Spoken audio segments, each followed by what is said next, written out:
성경의 주제를 한마디로 한 단어로 요약하자면 바로 구출, 우리를 구원하신 것입니다. 성경에 많은 내용들이 있죠. 아브라함의 이야기부터 시작해서 신약 성경에 있는 모든 내용들, 한 단어를 이야기하자면 바로 구원, 구출 이야기입니다. 교리적으로는 구속 이야기입니다. 어두워진 어둠의 권세에서 우리를 건져내신 하나님, 불안함과 공포와 좌절과 절망 가운데서도 우리를 일으키시는 하나님, 우리를 그냥 그 자리에 내버려 두는 것이 아니라 우리를 이끌어 주시는 하나님, 이것이 바로 성경에 기록된 주제입니다. 예수님을 믿는 사람들은 그분을 통해서 참 자유를 얻었습니다. 그 자유를 얻고 살아가는 것이 하나님 백성들의 삶의 모습인데, 아직까지도 죄의 그 속박에서, 삶의 어려운 삶의 현장에서 계속적으로 우리가 낙담하며 살아가는 것이 있다면 그것은 하나님의 백성으로 사는 것이 절대로 아닙니다. 하나님께서는 아브라함을 부르셔서 이스라엘 백성들을, 애굽 땅에 있는 이스라엘 백성들을 구원해 주시고 구출해 주시는 하나님의 기록된 말씀이 바로 출애굽기입니다. 성서에 나와 있는 수렁에서 건져주시고 우리를 이끌어 주신 하나님, 이것이 바로 우리가 성경을 읽으면서 꼭 잊지 말아야 될 부분입니다. 구원을 받았다는 의미는 우리가 지배하던 것들에서부터 해방되었다는 이야기입니다. 구원받았다는 것은 우리를 지배하였던 것으로부터 해방했다는 것이 바로 구원입니다. 그렇기 때문에 구원의 의미를 우리가 이해하지 않고서는 성경을 이해할 수가 없는 것입니다. 왜냐하면 모든 것은 하나님께서 하나님의 사람들을 통하여 그의 백성들을 다 구원하셨기 때문입니다. 어느 한 사람이 죄를 지었습니다. 2년의 죄를 선고받아서 2년 동안 감옥에 갇혔습니다. 만약에 그 사람이 어떻게 해방되었다는 것을 알 수 있을까요? 내가 2년을 다 옥을 치르고 어떻게 해방되었다는 것을 알 수 있을까요? 옥문이 열리고 간수가 그 옥문을 활짝 열었을 때 그가 이제는 해방되었다는 것을 알 수가 있는 것이죠. 죄의 싹슨 사망이라는 로마서의 말씀처럼 우리는 사망 선고를 받았는데 예수 그리스도께서 우리의 죄를 대신 우리를 구속해 주심으로 말미암아 그가 무덤에 들어가서 죽으시고 그가 부활하심으로, 살아나심으로 말미암아 우리 옥문이 활짝 열림을 통해서 우리가 구원받았다는 것이 확신을 얻는 것입니다. 우리는 죄를 그냥 회개하는 것으로 끝나는 것이 아니라 예수 그리스도를 믿음으로, 그분의 부활을 믿음으로 우리의 죄가 다 치러졌다라는 것을 확고히 할 수 있는 믿음이 바로 우리가 가지고 있는 구원에 관한 것입니다. 저는 지금도 생각할 때 2010년도에 있는 칠레의 광부들이 33명의 광부들이 탄광에서 무너지는 바람에 700m 밑에 갇혀있는 사건 사고를 기억합니다. 벌써 15년 전 일이거든요. 33명, 영화로도 나왔는데요, 33이라는 영화로요, 33명이 700m 거의 69일 동안 갇혀 있었습니다. 그래서 많은 사람들이 걱정하고 아마 다 죽을 것이다.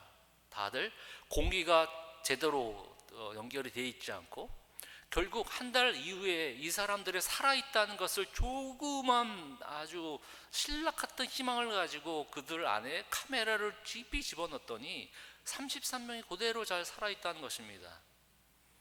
더 기가 막힌 것은 700m는 엄청 긴 밑에 지하 아니겠습니까? 그 사람들을 어떻게 구원해냈냐면 바로 캡슐 같은 거 있잖아요. 불사조라는 이름을 가진 한 사람만 들어갈 수 있는 캡슐을 조심스럽게 파고 들어가서 그 안에 깊이 있는 사람들을 1시간에 한 명씩, 33명 한 명씩 끌어올리기 시작해서 이 33명 전원이 기적적으로 회생한 사건입니다. 우리가 세상의 미디어를 보고 우리의 삶을 볼 때 하나님은 그 얽매이고 속박해 있고 답답한 현실 속에서 우리를 끄집어내시고 단단한 그 반석 위에 우리를 일으켜 세우시는 그 하나님이심을 우리는 어디든지 우리는 경험할 수 있습니다. 이와 마찬가지로 우리는 죽었던 우리 영혼들, 또 지금도 예수님을 믿고 있지만 세상의 문제 때문에, 세상에 있는 모든 속박 때문에 아직도 지하에 갇혀져 있고, 아직도 주님을 믿는다고 하지만, 아직도 주님을 나의 구주로 영접한 상황이지만 아직도 세상에 묻혀 있고 세상과 똑같은 낙담과 좌절과 절망으로 살아가고 있는 사람들이 있다면, 이미 예수 그리스도께서 우리에게 생명을 주시고 우리에게 해방을 주셨는데 그분을 믿지 않는다면 과연 우리는 어떻게 매일 남은 여생을 살아갈 수 있겠습니까? 오늘 출애굽기 3장을 통해서 하나님의 구출 계획, 70명의 이삭의 자녀들, 70명이란 사람이 요셉을 통하여 애굽 땅에 들어갔는데, 이 애굽을 했으면 이제 출애굽이 나오는 것이 우리가 읽었던, 우리 1년 1독하면서 읽은 내용인데요, 결국 그들이 어떻게, 이스라엘 백성들이 400년이 지난 다음에 어떻게 이 백성들을 구출해냈는지, 하나님의 구출 계획, 마치 칠레에 있는 광산에 갇혔던 33명을 그들을 밑에서부터 구출해내는 것처럼 하나님의 구출 계획은 과연 무엇이었는지, 이 구출 계획은 3장에서만 끝나는 것이 아니라 성경 전체적으로 우리에게 예시해 주시고 예표해 주시는 구원 계획을 말씀해 주는 것입니다. 이 말씀을 통해서 저와 여러분이 다시 한번 하나님의 구출 계획, 어떻게, 왜 이스라엘 백성들을 구출해 주셨던 이유와 목적과 방법을 저와 함께 알려고 합니다. 우리가 알다시피 이스라엘 백성들의 400년 동안 4대에 걸쳐서 억압과 고통 속에서 살고 있었습니다. 이제 하나님께서는 그분의 구출 계획을 실행하기 시작하신 것이죠. 그래서 미디안 광야에 있었던 모세를 부르셨습니다. 40년 동안 이집트의 왕자로서 40년 그가 광야에서 있는 동안 80세 그를 부르신 내용입니다. 그러면서 그를 만나신 다음에 7절 이렇게 하나님께서 말씀하십니다. 여호와께서 이르시되 내가 애굽에 있는 내 백성의 고통을 분명히 보고 그들이 그들의 감독자로 말미암아 부르짖음을 듣고 그 근심을 알고, 하나님께서는 모세에 이렇게 말씀하십니다. 세 가지 자신의 지각을 이야기하십니다. 내 백성의 고통을 분명히 어떻게 해요? 고통을 보고 그들이 그들의 감독자로 말미암아 부르짖음을 듣고 그 근심을 알고. 하나님께서는 고통을 보고 우리 부르짖음을 듣고 그 근심을 알고, 하나님께서는 그들의 고통을 알았던 것이죠. 여러분, 노예 생활에서 가장 어려운 것들을 생각해 보면요, 고욕과 노욕이 아니에요. 먹는 것에 문제가 된 것이 아니에요.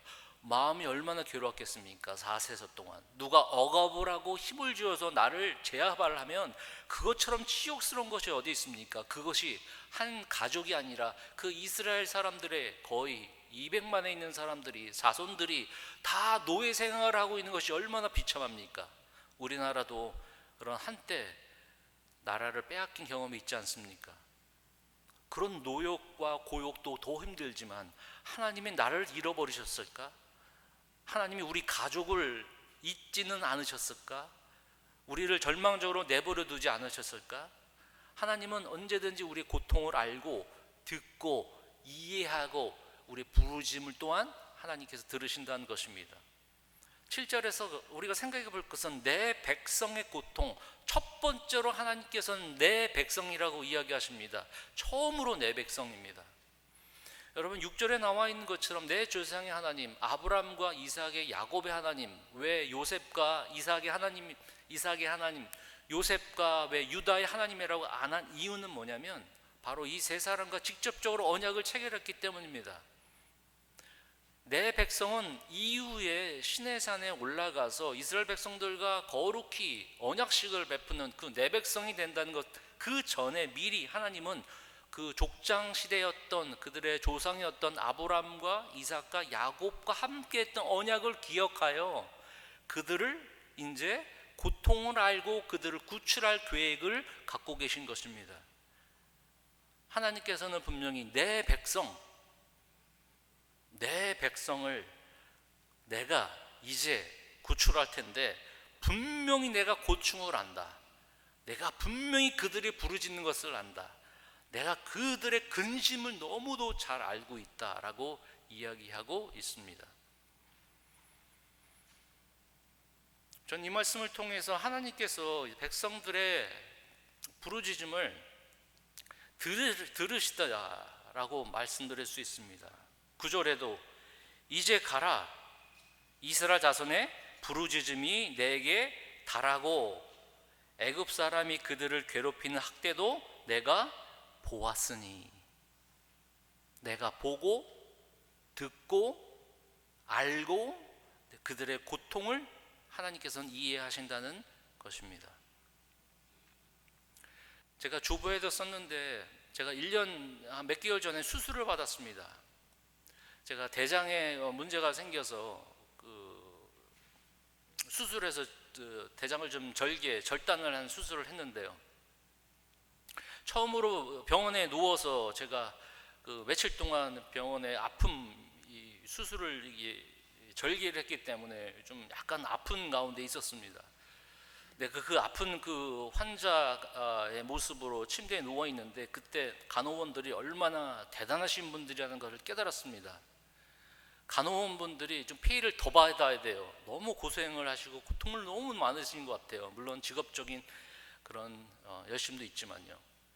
제가 누워서 고통했을 때마다 아침이나 저녁이나 똑같이 번갈아 가면서 12시간마다 교대하면서 수시로 들락들락 하면서 저한테 Are you okay?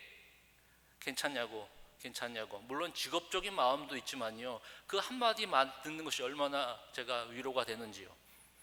하도 귀찮게 와가지고 괜찮냐고 물어보니까요, 제가 아파도 이제 참아야 될 것 같은 느낌이 들었습니다. 너무 미안합니다. 아파도 참는 게 나는 것 같아요. 오히려 너무 자주 와가지고 저 괜찮냐 근데 제가 한 번은 아파서 조금 참았거든요. 너무 그 버튼을 눌러서 간호원을 부르게 하는 것이 너무 힘들었거든요. 근데 너무 힘드니까 갑자기 그 간호원이 오더니요, 저한테 화를 내는 겁니다. 당신 버튼이 있고 당신 눈앞에 있는 칠판에는 간호원 이름이 적혀 있는데 왜 누르지 않았냐고, 왜 고통을 가지고 참고 있느냐고. 제가 혼났습니다. 아픈 사람을 혼내는 것은 간호원밖에 없습니다. 믿는 사람들은 고통을 참는 사람들이 아닙니다. 불교나 다른 종교는 고통을 인내하는 것이 선이고 미덕이라고 생각합니다. 그들에게는 고통과 이 세상을 그냥 초월하는 것이 세상의 종교적인 힘이라고 생각합니다. 이스라엘 백성들을 하나님께서는 구출하셨을 때 그들의 부르짖음을 들었습니다. 그들의 밤낮 하나님 앞에 부르짖는 것을 들었을 것입니다. 아직 때가 되지는 않았겠죠. 고통을 참는 것이 하나님 믿는 백성들이 아니라 하나님께 부르짖는 사람들입니다. 매일매일 하나님께 고통을 부르짖고 우리의 모든 삶에 있는 여러 가지 일들을 하나님께 내어놓는 것입니다. 그런 거 보면 우리는 하나님을 제대로 믿지 않습니다. 왜냐하면 우리는 잘 부르짖지 않기 때문입니다. 부르짖어 봤자 내가 하나님을 어떻게 섬겼는데, 이제 생활을 해왔는데 하나님도 양심이 있으시지 나 같은 사람의 어려움을 극복해 주실 수 있을까? 그런 고민과 좌절과 포기 가운데 살아갑니다. 근데 하나님 믿는 사람들은 하나님이 우리의 기도와 우리를 들으신다는 하나님의 음성, 하나님의 마음, 그것을 꼭 우리는 기억해야 합니다.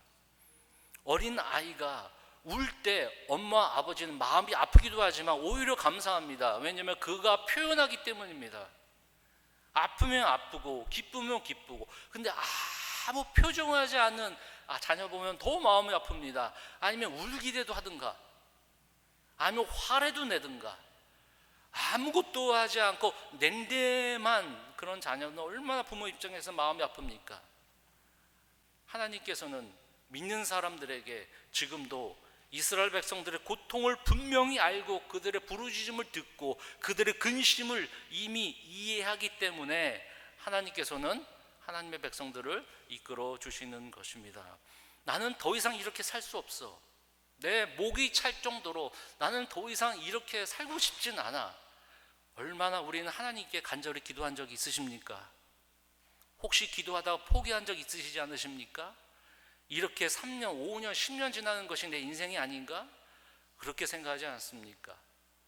저도 그런 적이 참 많습니다. 이렇게 그냥 인생 50대 중반, 60대 중반, 70대 중반 지나가는 것일까? 나에게는 왜 하나님의 능력이 없을까? 여러분, 우리가 하나님에 대한 믿음이 없는 것이지, 하나님은 지금도 우리를 귀와 그분의 마음과 그분의 눈은 우리를 향해서 바라보고 계십니다. 더 이상 내 힘으로 살아가는 것이 아니라 하나님을 의지하며 살아가는 것, 하나님을 바라보며 하나님께 부르짖는 인생을 하나님께서는 우리에게 원하시는 것입니다.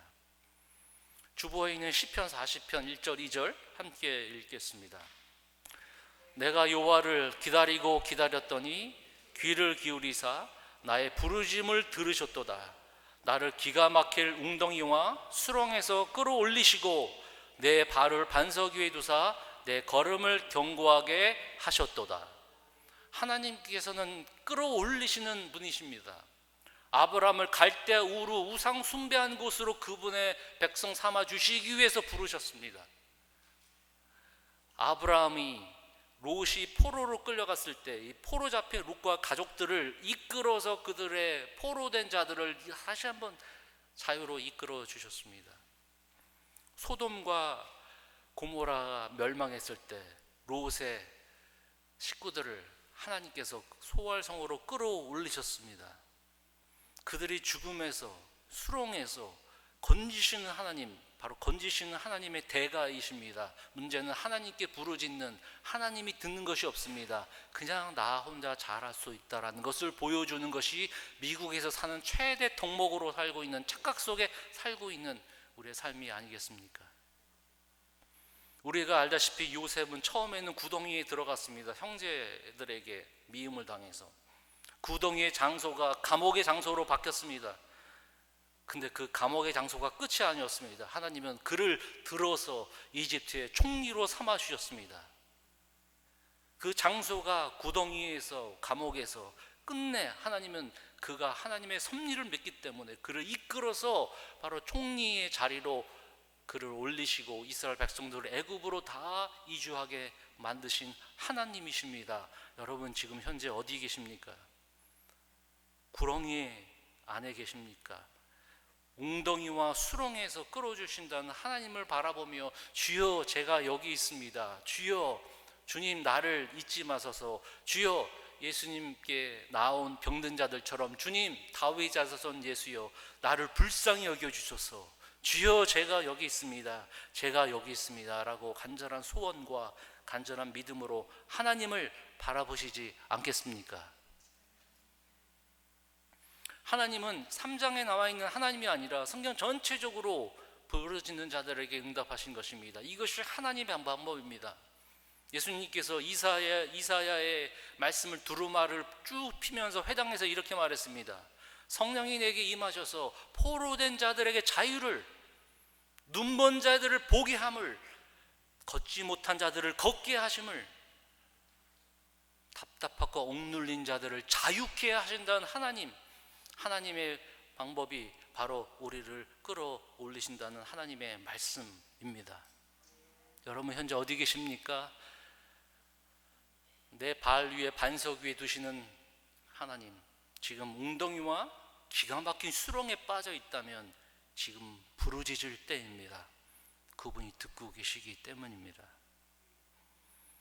방법이 있었습니다. 하나님은 모세를 만나셨죠. 8절에 내가 내려가서 그들을 애굽인의 손에서 건져내고, 물에 빠진 사람을 건져낸 것처럼 물에 빠진 사람 너 잘 수영하는 방법 가르쳐줄게, 잠수하는 방법 잘 가르쳐줄게, 고통을 잘 억제하는 방법을 가르쳐줄게. 저 멀리서 수염치어서 살아가는 방법이 아니라 물에 빠져 있는 사람을 건져내기 위하여 내가 너에게 이제 방법을 가르쳐주겠는데, 내가 내려가서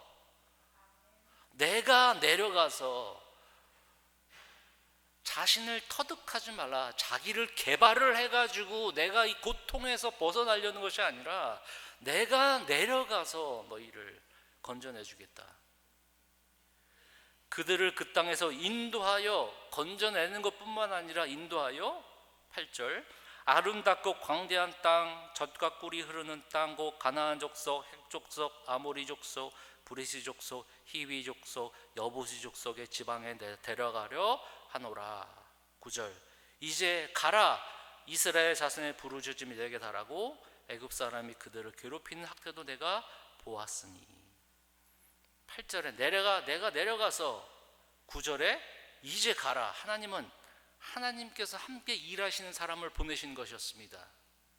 구출 계획은 아까 칠레 광부들 33명을 구하기 위해서 불사조라는 그런 캡슐을 밑으로 보낸 것처럼 하나님께서는 그 중보자를 보내시는 것이 바로 그들의 구출 계획을 이루는 방법입니다. 하나님이 내려가서가 있는데, 내려가서는 이제 내가 너를 보내겠다, 모세를 보냈다. 하나님은 하나님의 백성과 함께 일하시는 것이죠. 400년 동안 긴 기다림이 있었습니다. 이제 가라. 왜 이제 부르셨을까요? 첫 번째, 왜 하나님께서는 400년을 기다리셨을까요? 첫 번째, 70명의 가족보다는 200만 이상의 사람들이 있어야 국가적인 기초가 세워지는 것입니다. 한 나라를 하나님의 나라인 백성을 세우시기 위해서는 70명의 가족 가지고는 택도 없습니다. 400명, 500명, 1000명 가지고 안 됩니다. 200명 이상의 사람들이 있어야 이 백성들을 하나님이 선택하셔서 하나님의 가나안 땅으로 들어가기 위한 것입니다. 두 번째, 가나안 땅에 일본에 7 족속이 있었습니다. 그들의 심판이 아직 때가 아니었습니다. 창세기 15장에 아브라함에게 이미 말씀하셨습니다. 너희 자손들이 객이 되어 애굽 사람들 섬길 텐데 400년 이후에 그들이 탈출할 것이고 7 족속이 아직 그들의 죄가 심판할 때가 아직 안 됐다. 이미 하나님께서 말씀하신 것입니다. 이제 말씀하신 것을 계획하신 방법이 네가 가라. 이스라엘 백성은 누군가의 도움이 필요했습니다. 우리 미국에 사는 우리들이 가장 첫 번째 미덕은 뭡니까? 말씀드려요. Do it yourself. D-I-U. 홈데포 가십시오. 얼마나 똑똑하신 분, 얼마나 스킬 있는 사람들이 여러 가지 재료를 사가지고 다 픽스하고 만드는 것 얼마나 대단합니다. 그것이 얼마나 대단하지만 우리의 삶 속에서도 그렇게 됩니다. 내가 스스로 알 수 있어. 전화기 보고 경험 있는 사람들과 커뮤니티를 만들어서 언제든지 극복할 수 있어. 누군가가 절대로 필요 없습니다. 이제는 교회에서도 목사님이 필요 없습니다. 왜냐하면 다 전화기 보면 나와 있기 때문에 그렇죠. 목사님의 말씀도 굳이 필요 없습니다. 더 좋은 말씀이 전화기에 있는데 굳이. 하나님께서는 모세를 부르시고 하나님께서는 모세를 보내신 것입니다. 이제 가라. 9절에 이스라엘 자손의 부르짖음을 내가 달하고 애굽 사람이 그들을 괴롭힌 학대도 내가 보았으니. 여기서 말하는 내가 내려가서, 성경 전체적으로 보면요, 예수님께서 이 땅에 내려오셔서 직접 성육신 하신 예수 그리스도, 그분이 직접 이 땅에 오시고 그분이 직접 이 땅에 오셔서 구속해 주신 하나님의 은혜, 내려가서 내가 너희를 건져내어 주신다는 것.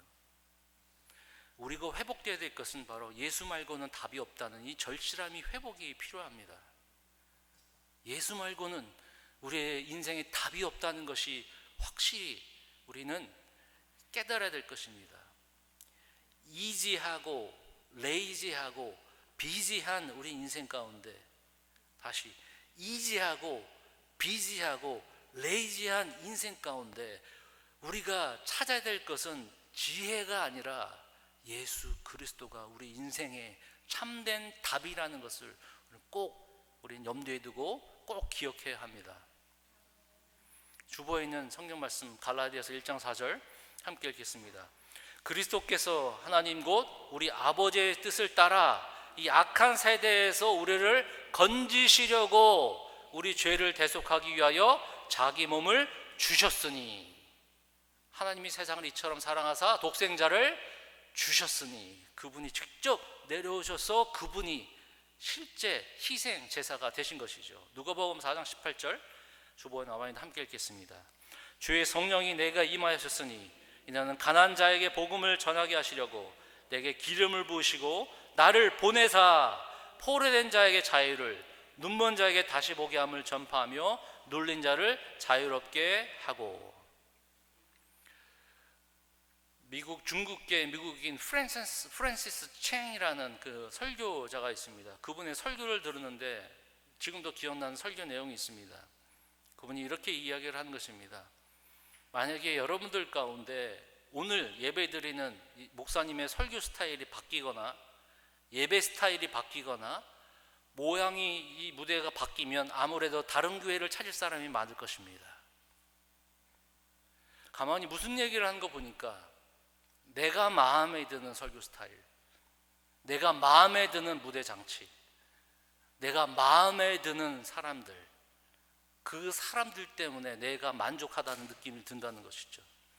그래서 교회를 옮길 사람들이 많다는 것입니다. 우리가 찾아야 될 것은 예배 스타일이 아니라 목사님의 기가 막힌 말씀이 먼저가 아니라 내 마음이 우선인 것입니다. 바로 내가 하나님을 바라보고 내가 하나님만 내 인생의 답이라는 것을 깊이 깨달은 것이 먼저라는 것입니다. 교회 프로그램으로 되는 것이 아닙니다. 제자 훈련, 부흥회 다 좋습니다. 그것을 의지하지 말라는 것입니다. 다른 모든 것이 우리를 만족하게 하는 것이 아니라 그 직접 이 땅에 내려오셔서 지금 예수 그리스도께서 성령을 이 땅에 보내주심으로 말미암아 그분을 통하여 인생이 답을 얻을 수 있는 것. 어느 목사님이 이런 얘기를 했습니다. 신앙생활하는 부부가 있었다고 했습니다. 근데 남편이 교회를 안 나온대요. 여자 집사님이 남편을 위해서 계속 울고불고 기도하는 거예요. 우리 남편 교회 나올 수 있도록. 그런데 이 부부가 이사를 가게 됐대요. 교회를 다른 곳으로 옮게 됐죠. 근데 소식이 들려왔대요. 뭐냐면 남편이 그 교회 가서 예수님을 믿게 됐다. 그 목사님이 절망들은 거예요. 그럼 나는 뭐 했지? 그럼 우리 프로그램이 잘못됐나? 그게 아니라 우리가 하는 일은 프로그램이 아니에요. 성령이 그들을 변화시키는 것입니다. 프로그램이 아닙니다. 시스템이 아닙니다. 우리가 교육을 잘못 시켜서 절대로 아니에요. 성령을 믿지 않습니다. 하나님이 변화시키신 것을 절대로 우리는 부인합니다. 그냥 어디 틀 안에 들어가면 그렇게 좋게 잘 제작되어 나오겠지. 내가 뭐 부족한가? 내가 누구기에, 마치 모세가 말한 것처럼 내가 누구기에, 그냥 만들어진 폼 안에 들어가 있으면 내가 과연 변화가 될까? 우리 자녀가 변화가 될까? 내 인생이 좀 괜찮아질까? 변화시키는 것은 시스템이 아니라, 프로그램이 아니라 성령을 의지하여 성령의 능력을 우리가 바라보는 것입니다. 마지막 구출하신 이유가 있습니다. 그게 끝이 아니죠. 10절에 이제 내가 너로 바로에게 보내요. 바로는 애굽의 왕의 명칭입니다. 애굽의 왕의 이름이 따로 있어요. 그냥 명칭이에요. 애굽의 왕의 명칭을 바로라고 이야기하는 것이죠. 바로에게 보내요. 너에게 내 백성 이스라엘 자손을 애굽에서 인도하여 내게 하리라. 모세가 하나님께 아뢰되 내가 누구이기에 바로에게 가며 이스라엘 자손을 애굽에서 인도하여 내리까. 12절 하나님이 이르시되 내가 반드시 너와 함께 있으리라. 내가 그 백성을 애굽에서 인도하여 낸 후에 너희가 이 산에서 하나님을 섬기리니 이것이 내가 너를 보낸 증거니라. 여러분 12절 중반에 보세요. 내가 그 백성을 애굽에서 인도하여 낸 후에 너희가 이 산에서 하나님을 어떻게 해요? 내가 너희를 구출하여 이 산에서 하나님을 섬기기 위한 것입니다. 마지막 세 번째, 이스라엘 백성들이 출애굽하여 하나님을 알고 섬기기 위해 구출하시다. 섬기는 것은 바로 하나님을 서빙하는 것, 하나님을 예배하기 위하여 나는 그들을 불러내온 것이다. 나는 그 백성을 통하여 기뻐할 것이다.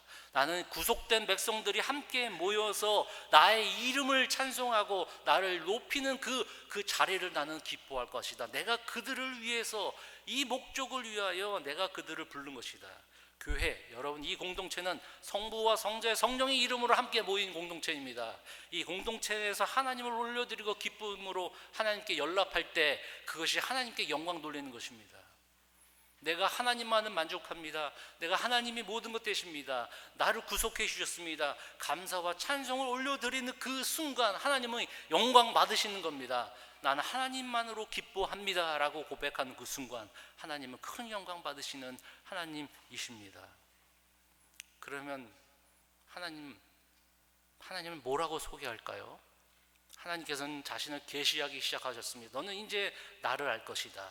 그래서 너희들은 민수기 읽고 레위기 읽을 텐데 내가 성막을 너희들에게 만들게 할 것이다. 내가 너를 거기에서 언약궤 위에서 너에게 말할 것이고 내가 너희를 거기서 만날 것이다.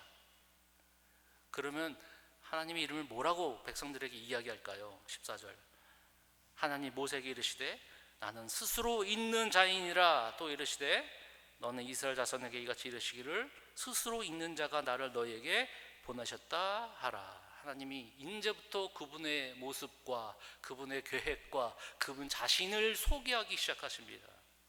스스로 있는 자, 과거나 현재나 미래나 똑같이 계시는 분. 그에게는 처음이 없고 그들에게 하나님에는 나중이 없고 처음부터 끝까지 영원하신 하나님, 모르시는 분이 없으신 하나님, 전능하신 하나님, 완전하신 하나님, 우리의 길을 다 아시는 하나님, 내가 하나님을 너희에게 소개할 터니 너는 나의 말씀을 듣고 순종하여 나한테 매일매일 진정한 예배 자리로 나에게 오라. 이사야 43장 21절 이 백성은 내가 나를 위하여 지었나니 나를 찬송하게 하려 하심이니라. 출애굽기 5장 2장 3절 2절 3절 우리 주보에 나와 있는데요, 바로 앞에 선 모세가 이렇게 이야기합니다. 우리 마지막으로 함께 읽겠습니다. 바로가 이르되 여호와가 누구기에 내가 그의 목소리를 듣고 이스라엘을 보내겠느냐? 나는 여호와를 알지 못하니 이스라엘을 보내지 아니하리라. 그들이 이르되 히브리인의 하나님이 우리에게 나타나셨은즉 우리가 광야로 사흘 길쯤 가서 우리 하나님 여호와께 제사를 드리려 하오니 가도록 허락하소서. 출애굽한 이유가 뭡니까? 여호와께 제사를 드리려 하노니. 제사는 하나님께 드리는 예배입니다.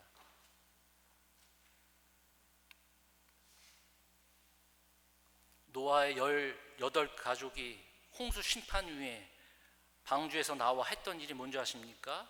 하나님께 제사를 드렸습니다. 구속받은 이후에 그들이 한 것은 바로 제사, 하나님께 드린 예배입니다. 하나님을 알고 하나님을 더욱더 기뻐하는 그런 진정한 예배, 경외심, 하나님을 높여드리는 그분이 최고의 가치를 올려드리는 것. 그래서 우리 예배는 처음부터 끝까지 하나님께 우리의 마음을 올려드리는 것입니다. 물질로 하나님께 올려드리는 것입니다. 고백으로 하나님께 올려드리는 것입니다. 내 삶의 모든 근심과 걱정뿐만 아니라 나를 구속해 주시고 대속해 주신, 나의 죄를 대속해 주신 그 하나님의 사랑을 인정해드리고 가치를 올려드리는 것입니다. 이것이 하나님이 가장 기뻐하시고 우리를 구속하신 이유입니다. 마지막으로 여러분들에게 묻습니다. 여러분 이 자리에 왜 앉아 계십니까? 왜냐하면 우리가 그 믿음으로 우리를 대속하시고 구속하신 하나님의 은혜 때문입니다. 꼭 우리가 한 주간 살아갈 때 하나님께서 우리를 항상 어렵고 힘든 그런 구덩이 같은 암흑 같은 곳에서 건져주시는 하나님이실 기억하시기를 바랍니다.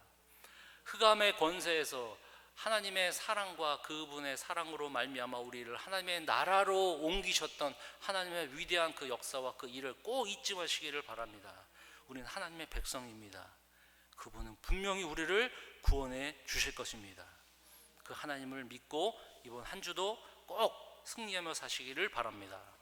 기도하겠습니다.